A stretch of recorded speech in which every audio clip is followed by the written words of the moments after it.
Hello and welcome to my review of the full plastic Mechanicum range for Warhammer The Horus Heresy from Games Workshop. Now, I'm recording this video in September of 2024 and the video includes all of the new releases for the range at present. That includes the two books at the back. Not a huge amount of releases for Mechanicum, certainly not as many as Solar Auxilia. This has given me inspiration to create another Mechanicum video. My Mechanicum collection so far, it'll pretty much consist of the models you can see here with an extra Mechanicum battle group box set and Moiraxes, as well as the Mechanicum Knights and the Asterius, things like that.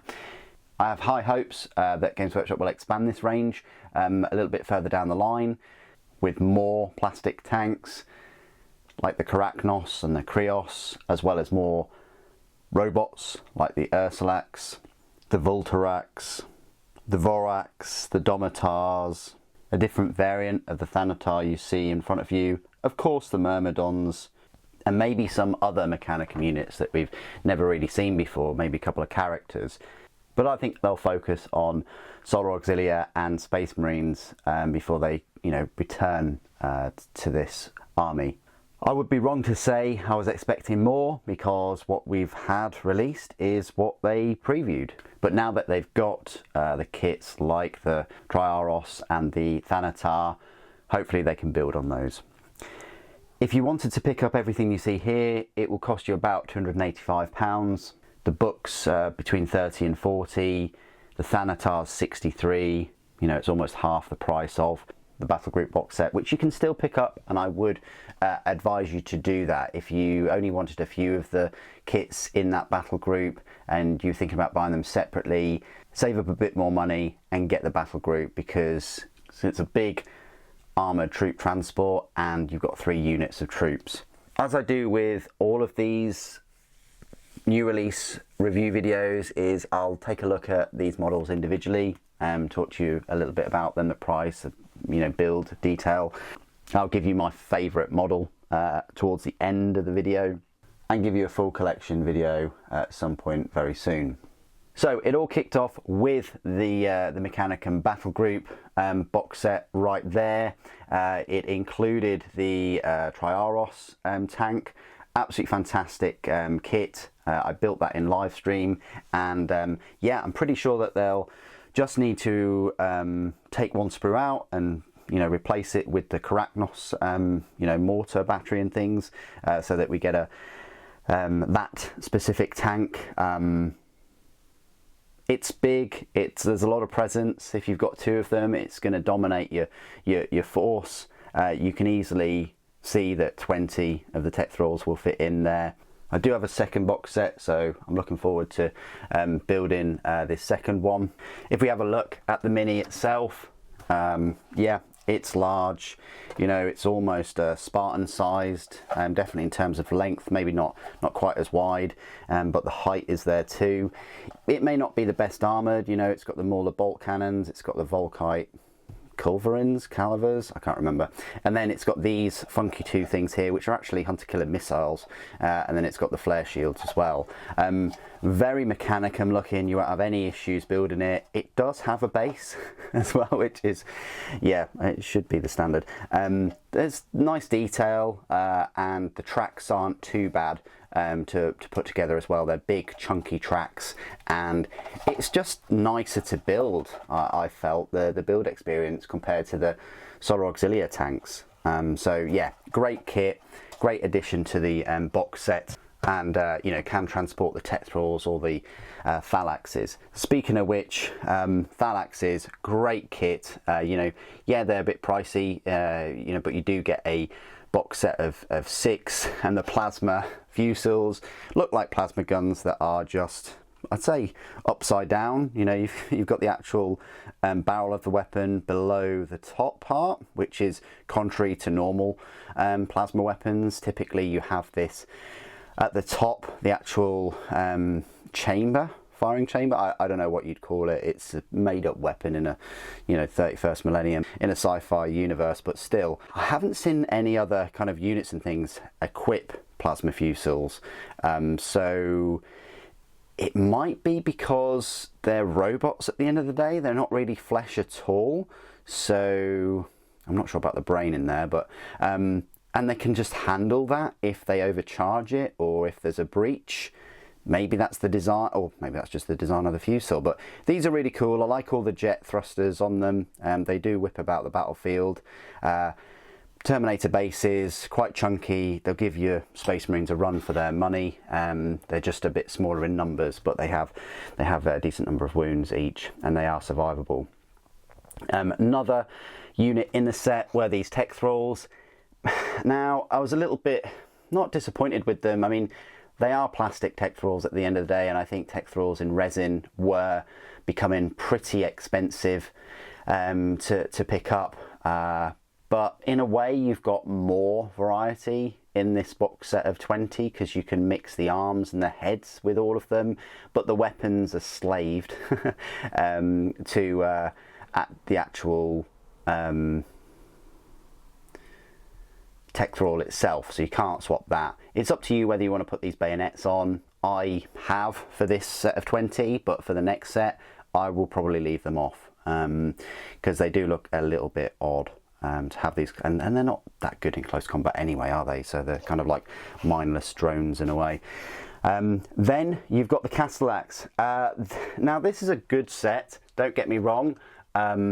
You've got the shock chargers for their melee weapons, which are brilliant. They're the same strength of the user, which is a 7. They look the part as well compared to the resin minis from what I can tell. The only difference really is you're not getting enough kind of heavy weapons, I think. It's only, 3 sprues, I think? So it's a weapon sprue and then 2 actual Castellax sprues, I think, from memory. So you're only getting 1 sort of dark fire cannon, which is 1 too few, and you're only getting 1 multi-melter. So yeah, if you had aspirations of equipping them with 2 dark fire cannons or 2 multi-melters, you can't do that. You're going to need to buy 2 box sets, and that's its real down, and that's its main weakness. These Castellax kits is just the options of the heavy weapon. It really kind of wants you to use those Mauler bolt cannons, which would be nice if they were still like AP3, which they used to be, but they're not anymore. They've had a bit of a debuff. So yeah, you don't get all the options really to have 2 of each of the heavy weapons. But aesthetic wise, posability wise, they're pretty good. I like them, and they go very well with Mechanicum. Then we get on to, let's just talk about the books next. So over here, we've got the Liber Mechanicum book. Now, that came out 2 years ago, but all of the rules are still relevant. You can use them with all of the models that, they've released so far. They are very ambitious when it comes to the Archmagos Prime, in that they give the Archmagos Prime model lots and lots of options, melee and ranged. But the kit itself, yeah, this is the worst kit out of the new releases, in my opinion, in that you don't get any options, no posability, and the model itself aesthetically looks like something out of Warhammer 40k rather than 30k or Horus Heresy. In its review, I even compared it to the 40k tech priests, and they are larger and just more interesting looking and things compared to this very vanilla, safe Archmagos Prime. And it's quite pricey. Yeah, you get 33 parts, but most of those parts, like a third, go towards that conversion beamer gun. I just would have liked to have seen more. I would have liked to see more customization, more options, more posability in the leader of the Mechanicum, because as I say, they've done a good job at, unfortunately I don't like to say this, but copy and pasting their existing range. I mean, who better to do that than Games Workshop themselves, to copy and paste their resin range into plastic? But when it comes to creating a brand new miniature, like from scratch, to complement their existing range in resin that's been transformed into plastic, then I think that there needed to have been a bit more creativity, a bit more development. I don't know whether this was rushed and they just thought, right, well, we need something in plastic because we don't really have an Archmagos. I think this needed more time to cook. Really, and this is a disappointment both in a build, in terms of aesthetics, in terms of options. You're very, very limited, and that's a shame, you know. But then again, look at Space Marines for Horus Heresy. They also suffer the same fate if you look at it that way. They haven't released a console or champion or anything like that with multiple options. You're kind of very limited in your HQ choices with those. They're sort of directing you down the Forge World Resin specific Legion console route, which are similar price to this plastic Archmagos, really. But yeah, that's the weakest one, and you know, I just thought I'd be a good time to talk about him from the book that was released over 2 years ago. Before we talk about the Thanatar, which is great, I want to talk about the Martian Civil War. Now, that has what I think in the first look video that I made has about 80-90 pages of lore. So if you're into Mechanicum and you want to read more about them, you want to read about the schism of Mars, then that's great. But on the flip side, doesn't have a lot of Mechanicum content in terms of like rules. It has a few campaigns. They really tried to push it down that route. Maybe that was page filler, I don't know. But in terms of page filler, they've got like 4 Space Marine characters in there, and they still don't have plastic models for them, or even resin models for them. So that is a bit of a downgrade.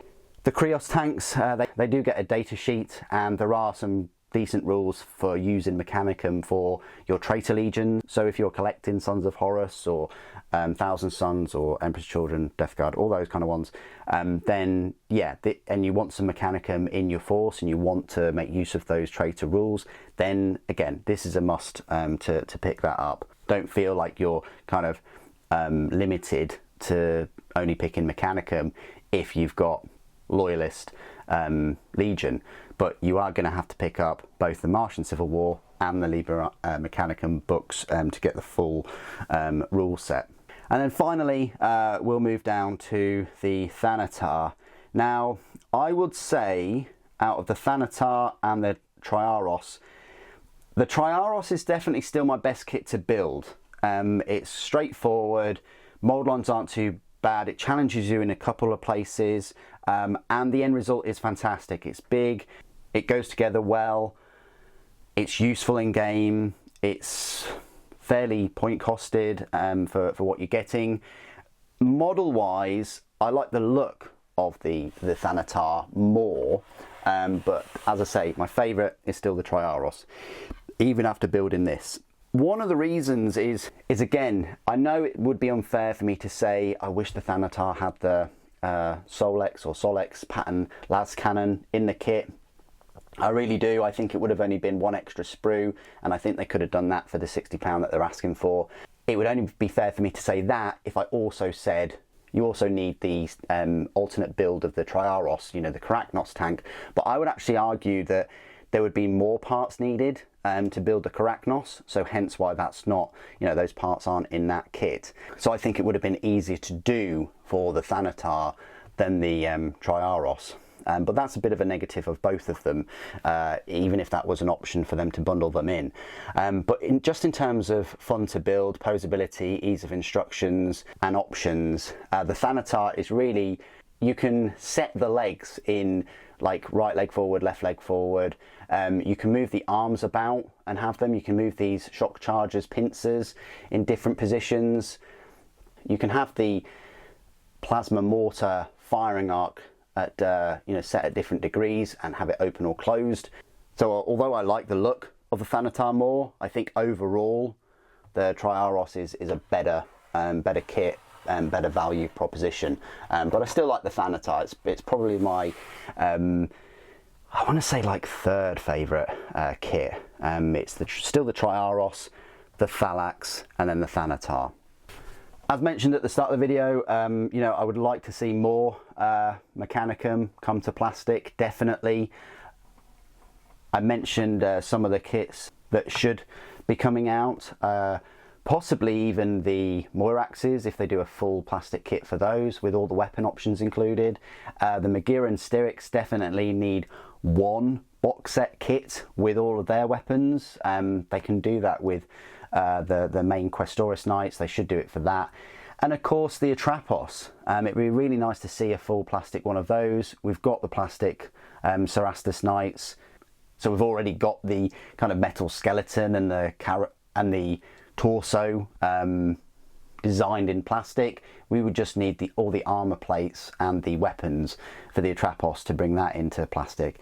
I doubt we're going to see an Asterius or anything like that size come out in plastic, so I think they're here to stay for a little while longer. But what do you guys think of this Mechanicum range so far? And are there any models that you are really looking forward to seeing converted into the plastic Mechanicum range? Do you think this was a good offering? Personally, I think there should have been more. I think it's missing 2, maybe 3 more different plastic units upon release. A bit like Solar Auxilia, where they released the full battle group. They released the Hermes Sentinels. They released the Assault Tank, they released the Velatari, they also released the Basilisk and the Malcador, so there were 5 extra sets there, whereas this Mechanicum there's only 2, so like I say, it's missing 2 or 3 extra sets in plastic. Hopefully we won't have too long to wait for those. Please do put your thoughts and opinions down in the comments below, it'd be good to hear from you. Thank you for watching. The Omnissiah protects.